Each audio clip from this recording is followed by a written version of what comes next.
آگے کوئی قید نہ ہو یا قرآن مجید کے اندر دوسری قید دوسری کنڈیشن نہ ہو، ایبسلیوٹ امپیریٹیو فریز کہیں استعمال ہوا ہو، تو اس آیت کریمہ سے جو مسئلہ ہمیں معلوم ہوگا وہ فرض درجے کا مسئلہ ہوگا، وہ واجب درجے کا مسئلہ ہوگا۔ اسے میں اردو میں ٹیکنیکل ٹرمز میں کہوں تو مطلق صیغہ امر وجوب کے لیے آتا ہے، یعنی جہاں بھی اللہ ایبسلیوٹ کسی چیز کا حکم دیں گے تو وہ حکم واجبی درجے کا ہوگا۔ تو معلوم ہوا کہ علم جب نہیں ہے تو اس وقت اہل الذکر سے پوچھنا واجب ہے۔ اب دوسری بات یہ ہے کہ اہل الذکر کون ہیں، تو اس کو سمجھیں۔ اہل الذکر سے حافظ صاحب نے یہ دعویٰ کیا ہے کہ اہل الذکر سے مراد یہود و نصارہ کے ہی علماء ہیں، لیکن آپ کسی بھی تفسیر کی کتاب کو کھول کر دیکھیں، اہل الذکر ایک عام لفظ ہے، اہل الذکر ایک اسم جنس ہے عربی گرامر کے حساب سے، اور مفسرین نے قاعدہ بیان کیا ہے کہ العبرۃ لعموم اللفظ لا لخصوص المورد، یعنی قرآن مجید میں اعتبار عمومیت کا ہوگا، جنرلٹی کا ہوگا۔ قرآن مجید میں اعتبار اس آیت کریمہ کے پس منظر کو دیکھتے ہوئے کسی خصوصی فرد کا نہیں کیا جائے گا۔ تو معلوم ہوا کہ اہل الذکر سے صرف یہود و نصارہ کے علماء مراد لینا یہ پورے مفسرین کی تفسیر کے خلاف ہے۔ اہل الذکر سے مراد علماء ہیں، علم والے ہیں۔ آپ اس کی تفسیر اگر دیکھنا چاہیں تو کسی بھی تفسیر کی کتاب کو کھول کر دیکھ لیں، وہاں اس آیت کریمہ کے اندر اہل الذکر سے علماء نے اہل العلم ہی مراد لیا ہے۔ اور تیسرا پوائنٹ ہمیں یہ سمجھنا ہے کہ سوال کا جو ہمیں اہل الذکر سے کرنے کا حکم دیا گیا ہے کہ ہم اگر علم نہیں ہے تو اہل الذکر سے سوال کریں، یہ حکم ایبسلیوٹ ہے، ان باؤنڈ ہے، اور تفسیر کا فقہ کا مسلمہ اصول ہے، مسلمہ قاعدہ ہے، المطلق یجری علی اطلاقہ، یعنی ایبسلیوٹ اور ان باؤنڈ کو اسی حالت پر رکھا جائے گا، اپنی طرف سے، اپنے آپ کی طرف سے، اپنے نفس یا خواہشات کی طرف سے اس کے اندر کسی بھی قید کو، کسی بھی کنڈیشن کو اپلائی نہیں کیا جائے گا۔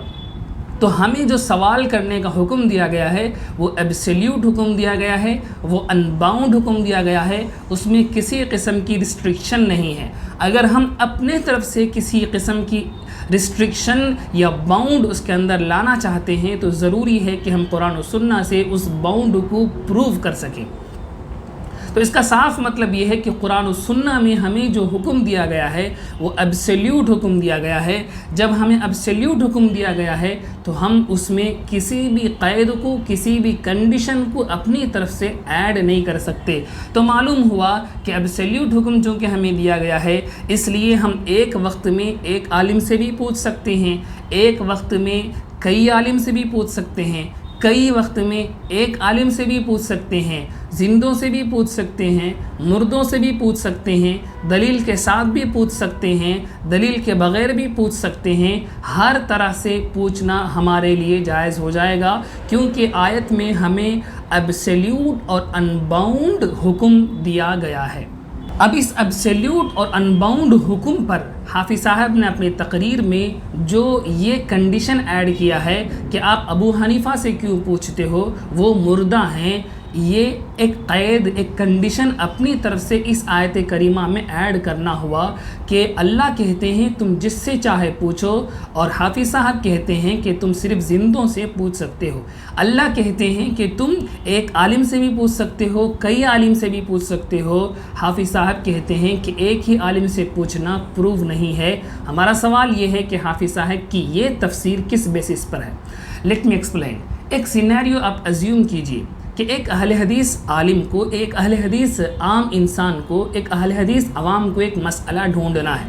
اس نے گوگل کیا، گوگل پر اس مسئلے کو تلاش کیا، گوگل کے رزلٹ میں آیا کہ شیخ بن باز کا فلانا فتویٰ ہے رحمہ اللہ۔ وہ بندہ گیا شیخ بن باز رحمہ اللہ کی آفیشیل ویب سائٹ پر، اس مسئلے کو دیکھا، سمجھا، سمجھ میں آ گیا، وہ عمل کر لیا۔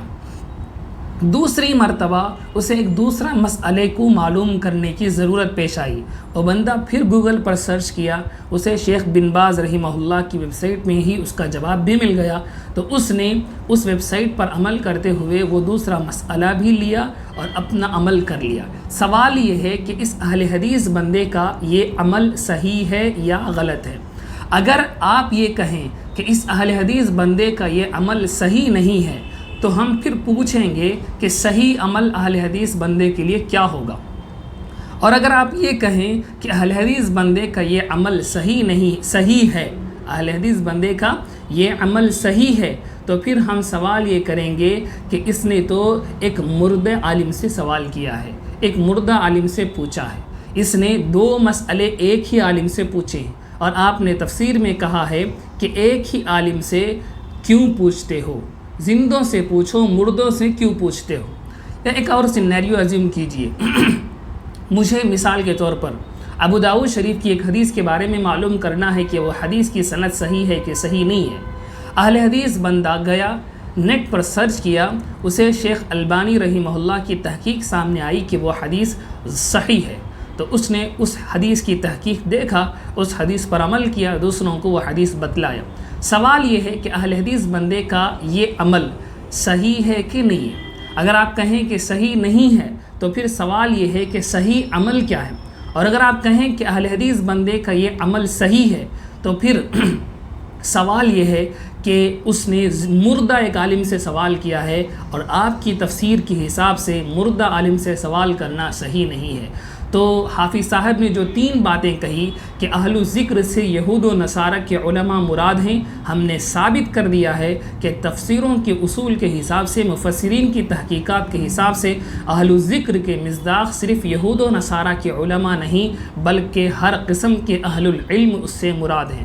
دوسرا دعویٰ حافظ صاحب نے اس ویڈیو کے اندر جو کیا ہے کہ ایک عالم سے پوچھنا درست نہیں، زندوں سے پوچھنا چاہیے، مردوں سے نہیں پوچھ سکتے، اس کو بھی اللہ رب العزت کے فضل سے ہم نے تحقیقی انداز میں اس ویڈیو کے اندر جواب دے دیا ہے۔ حافظ صاحب نے جو تیسرا دعویٰ اس ویڈیو کلپ کے اندر کیا ہے وہ یہ ہے کہ ہم کئی علماء کی رائے میں سے دیکھیں گے کہ کون سے عالم کی رائے قرآن و سنت کے قریب ہے، اس پر ہم عمل کریں۔ یہ عجیب قسم کی بات ہے۔ اگر مجھے اتنا علم ہوتا کہ میں بڑے بڑے جید علماء کی تحقیقات کے درمیان فیصلہ کروں کہ ان کی دلیل صحیح ہے کہ ان کی دلیل صحیح ہے، تو پھر میں خود عالم بن جاؤں گا نا، میں کسی دوسرے عالم سے کیوں پوچھوں گا؟ فرسٹ آف آل آپ یہ سمجھیں کہ اگر ڈائریکٹ مجھے قرآن و سنت سمجھ میں آ رہا ہے، ڈائریکٹ مجھے قرآن و سنت کے اندر کوئی اشکال نہیں ہے، ڈائریکٹ مجھے قرآن و سنت کی تحقیقات اور قرآن و سنت کی تعلیمات پوری کی پوری سمجھ میں آ رہی ہیں، تو میں دوسرے علماء کی رائے ہی کیوں لوں گا؟ اس کو ایک مثال سے سمجھیں کہ دو بڑے بڑے علماء کے درمیان کسی مسئلے میں ڈیبیٹ چل رہا ہو۔ مثال کے طور پر اسلامک بینکنگ اسلام کے حساب سے درست ہے کہ نہیں، دو بڑے بڑے علماء آپس میں بحث کر رہے ہوں، ڈیبیٹ کر رہے ہوں۔ ایک عالم کا سٹینڈ یہ ہے کہ اسلامک بینکنگ درست نہیں ہے، ایک عالم کا سٹینڈ یہ ہے کہ اسلامک بینکنگ درست ہے۔ یا ایک اور مثال آسان کی مثال سمجھیں کہ انشورنس جائز ہے کہ نہیں ہے، جو ہیلتھ انشورنس ہم لیتے ہیں وہ آج کے زمانے کے حساب سے جائز ہے کہ نہیں ہے۔ دو جید بڑے بڑے قسم کے علماء کے درمیان ڈیبیٹ چل رہی ہو، میں ایک عام جاہل انسان ان دو علماء کی ڈیبیٹ کے درمیان فیصلہ کر سکتا ہوں؟ اگر میں فیصلہ کر سکتا ہوں تو اس کا مطلب یہ ہے کہ ان دو بڑے بڑے علماء کے ایکول مجھے علم ہے۔ اگر اتنا مجھے علم ہو جائے گا تو میں کسی تیسرے عالم کے پاس ہی کیوں جاؤں گا، میں خود عمل کر لوں گا نا۔ میرے پاس اگر علم نہیں ہے تو پھر میں دو بڑے بڑے علماء کی ڈیبیٹ کے درمیان کیسے فیصلہ کر سکوں گا؟ یہ انتہائی اللاجک اپروچ ہے کہ ایک عام انسان اسی وقت علماء کے پاس جا کر مسئلہ پوچھے گا جب اسے خود علم نہ ہو۔ جب اسے خود علم نہ ہو تو اسی وقت وہ اہل ذکر کے پاس جائے گا۔ قرآن مجید کہتا ہے کہ اگر تمہیں علم نہیں ہے تو اہل ذکر یعنی اہل العلم کے پاس جا کر سوال کرو۔ ایک تیسرے پوائنٹ آپ اسی مسئلے میں غور کریں کہ اگر میرے پاس اتنا علم ہے کہ میں اتنے علماء، امام ابو حنیفہ رحمہ اللہ جیسے عالم، امام شافعی رحمہ اللہ جیسے اتنے بڑے جید محدث، امام مالک رحمہ اللہ جیسے امام احمد بن حنبل رحمہ اللہ جیسے جید محدث اور امام، ان کی تحقیقات کے درمیان میں بیٹھ کر فیصلہ کروں کہ ان کی بات قرآن و حدیث سے زیادہ قریب ہے، ان کی بات قرآن و حدیث سے زیادہ دور ہے، تو میں اسی وقت کروں گا نا جب میرے اندر اتنا علم ہوگا۔ اگر میرے اندر اتنا علم ہوگا تو میں عوام کا رہوں گا، میں خود اہل ذکر بن جاؤں گا۔ آخری دعویٰ جو حافظ صاحب نے اس ویڈیو کلپ کے اندر کیا ہے وہ یہ ہے کہ آیت کریمہ کے بعد والے ٹکڑا بالبینات والزبر کو اللہ نے اس لیے لایا ہے تاکہ ہم جیسے مقلدین جو اس آیت کریمہ سے دلیل پکڑتے ہیں ان کا رد ہو سکے۔ یعنی اللہ یہ کہنا چاہتے ہیں کہ یہ جو علماء تمہیں مسائل بیان کریں گے یہ دلائل کے ساتھ بیان کریں گے۔ یہ تفسیر دنیا بھر کے مفسرین میں سے کسی بھی مفسر کی یہ تفسیر نہیں ہے۔ پوری آیت کریمہ سن لیں، میں تلاوت کرتا ہوں۔ اللہ فرماتے ہیں سورۃ النحل آیت نمبر 40/3 40/4 فَاسْأَلُوا أَهْلَ الذِّكْرِ إِن كُنتُمْ لَا تَعْلَمُونَ بِالْبَيِّنَاتِ وَالزُّبُرِ۔ اس آیت کریمہ کی تفسیر میں بالبینات والزبر کا تعلق کسی بھی مفسر نے اس صورت میں بیان نہیں کیا ہے جس صورت میں حافظ صاحب نے اس ویڈیو کلپ کے اندر دعویٰ کیا ہے۔ آئیے ہم اس کو تھوڑی تفصیل سے سمجھتے ہیں۔ یہ عربک گرامر کا مسئلہ ہے، میں آسان کرنے کی کوشش کرتا ہوں۔ بیسک عربک گرامر کے حساب سے بالبینات والزبر کا اپنا کوئی کمپلیٹ میننگ نہیں ہوگا، اس کو کسی نہ کسی نون یا ورب کے ساتھ ہمیں جوڑنا ہوگا۔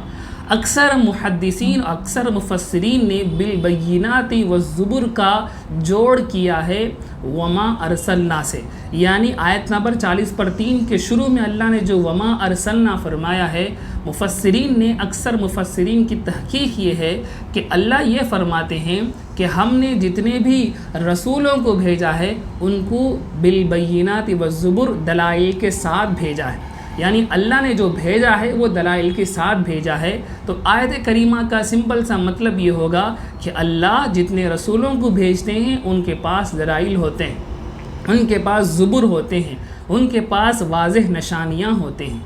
بعض مفسرین نے بالبینات والزبر کو جوڑا ہے ان کنتم لا تعلمون سے، تو اس وقت اس کا مطلب یہ ہوگا کہ اگر تمہارے پاس، اگر تمہیں بینات اللہ کی نشانیوں کا، اللہ کے دلائل کا علم نہیں ہے تو تم اہل الذکر سے پوچھ لو، ان کے پاس علم ہوگا زبر اور بینات کا، وہ تمہیں سمجھا دیں گے۔ تو آیت کا مطلب صاف یہ ہوگا کہ اگر تمہیں اللہ کی دلیلوں کا علم نہیں ہے، اگر تمہیں حقائق کا ادراک نہیں ہے تو سمپل یہ ہے کہ تم جاننے والوں سے پوچھ لو۔ یہاں کسی بھی مفسر نے اس کی تفسیر یہ نہیں کی ہے کہ تم اہل ذکر سے پوچھ لو، وہ دلائل کے ساتھ تمہیں بتلائیں گے۔ اول یہ ہے کہ بتلانے کے لیے کوئی ورب اللہ نے یہاں استعمال ہی نہیں کیا ہے۔ اللہ نے یہاں جو استعمال کیا ہے وہ یہ ہے کہ تم پوچھ لو، اگر تم نہیں جانتے ہو تو تم اہل الذکر سے معلوم کر لو۔ اللہ نے کہیں بھی اہل الذکر کیسے اس کے ریسپانس میں جواب دیں گے اس کے بارے میں کوئی بات، کوئی یہاں تحقیق ارشاد نہیں فرمائی ہے۔ لہٰذا حافظ صاحب کا یہ کہنا کہ اللہ اس آیت کریمہ میں تقلید کرنے والوں کو رد کرنے کے لیے بالبینات والزبر کا اضافہ کیا ہے، یہ انتہائی غلط تفسیر ہے۔ قرآن مجید کے کسی مفسر نے اس طرح کی تفسیر نہیں کی ہے۔